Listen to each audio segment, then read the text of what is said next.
Huckabee. We're coming to you, Mike, but hold up. No, the president has said he's at war with the fake news media. We can agree that this hostile dynamic doesn't serve the American people. We've heard what he and the administration feel the media should be doing or what they're doing wrong, but what do you think is on the responsibility of the administration and people like yourself to help on your end to mend these fences? Yeah, I think going back, you look at every administration, you're always going to have a little bit of friction between the press corps and the White House. We've certainly seen that escalate in this administration. I think that there is certainly responsibility on both sides. We have to be forthcoming. We have to be honest. That's our obligation to the American people. But it's also journalists' obligation to present facts, not opinions. It's the American people's ability to get to take those facts and decide where they want to come down on an issue.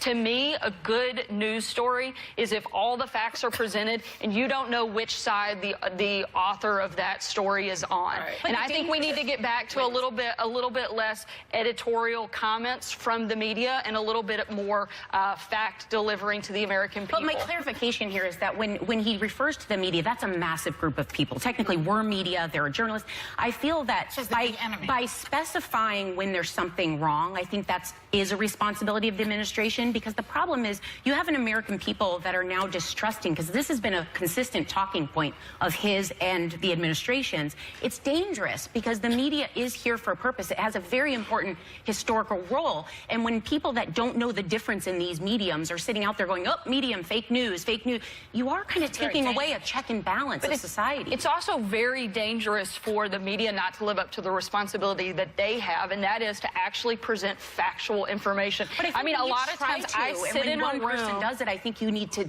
say, we read this article, and that is problematic because there are like thousands of us, and we can only do our part individually. So when you call out all of us each time, we take the fall for when we do backup research and we do present information. You're making us all take that fall. Well, and I think that goes both ways. I mean, the media often characterizes all Republicans, all conservatives, all Democrats. I think that happens certainly on both sides when you take those generalities, and that certainly, I think, is a give and take, not just from the administration, but also from the news media. Is the media supposed to not report on the fact that 95% of what he says is a lie? Well, that's...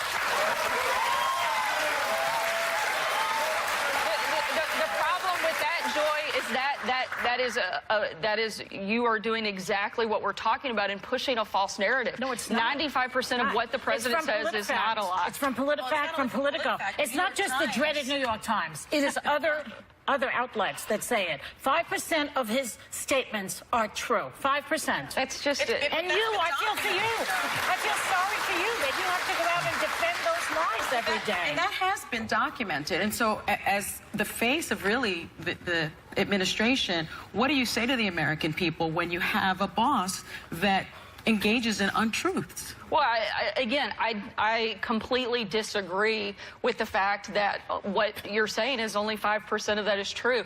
I know that is simply not accurate, and I think that's one of the dangers that we have right now is we are pushing so many false narratives every day. We're creating false perceptions about the president and, frankly, inhibiting his ability to succeed. I think America should want him to succeed. He is the president whether they voted for him or not, and I think that we have to get behind Yes, we should be championing for his success because his success is America's success, and that's what we should all want. But you also have to get somebody in the office who recognizes what the truth is. And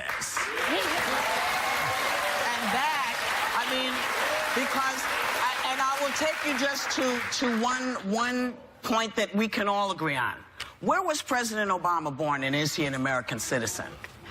I think this has been pretty well addressed. Well, but this narrative, this is what I'm talking about. That's a narrative that went on forever and really didn't clear it up until after he was in office. So there are those things that we could go back and forth with, but I think it would be helpful if he, would stick to whatever he's just, like last night he tweeted one thing and then he said something else the next morning, and it's like, come on, man. You know, it's a lie.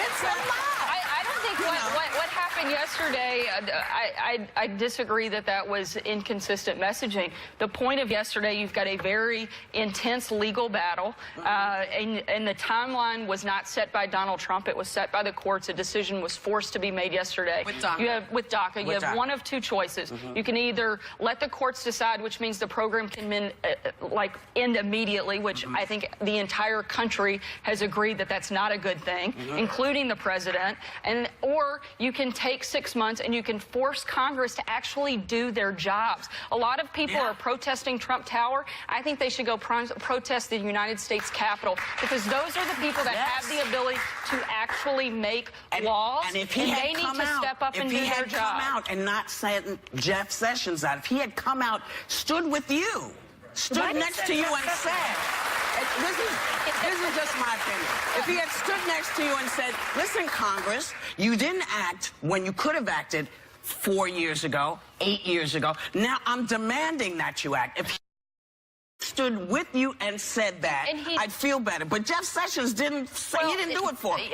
The first step was Jeff Sessions making the legal argument. When President Obama made this decision in 2012, he sent Janet Napolitano. He didn't go out himself, because that's the first step in the process. He sent the administrator that is responsible for carrying out that duty. That was Jeff Sessions' responsibility. The president put out a very lengthy statement. He'll be out publicly speaking today. There is a process that we're going through, and right now, the part of the process that we're in is for Congress. They've been on a 3-week vacation. They should be well rested. They should be ready. They've been on a They should feel ready to come back and actually get something done. Mike, you know, both the president and the vice president, I think, visited Texas to see the flooding and the devastation. And this is the first time I think we saw President Trump in that consoler-in-chief role. And many people felt better about that. The country has been so divided, and now we see more closeness. We see Americans being great. However, on the same day when this devastation is set to strike Texas, he pardons Arizona Sheriff Joe Arpaio. He says he pardons him on that day to get better ratings, since people would be watching hurricane coverage. Now, as a former governor, would you have chosen that particular moment to pardon arguably one of the most racist and racially profiling officials in our country? I know Joe Arpaio. I do not agree that he's a racist. No, I do not agree. He's lawless. I don't. He's an 85-year-old man, and he has been a sheriff, and he has enforced the law in his county. But I think to your first point, which I hope that we can disagree. emphasize. Listen, we're living in a country where everybody disagrees, okay? Fair. I can't hardly find agreement within my own family sometimes. It's so divided and polarized.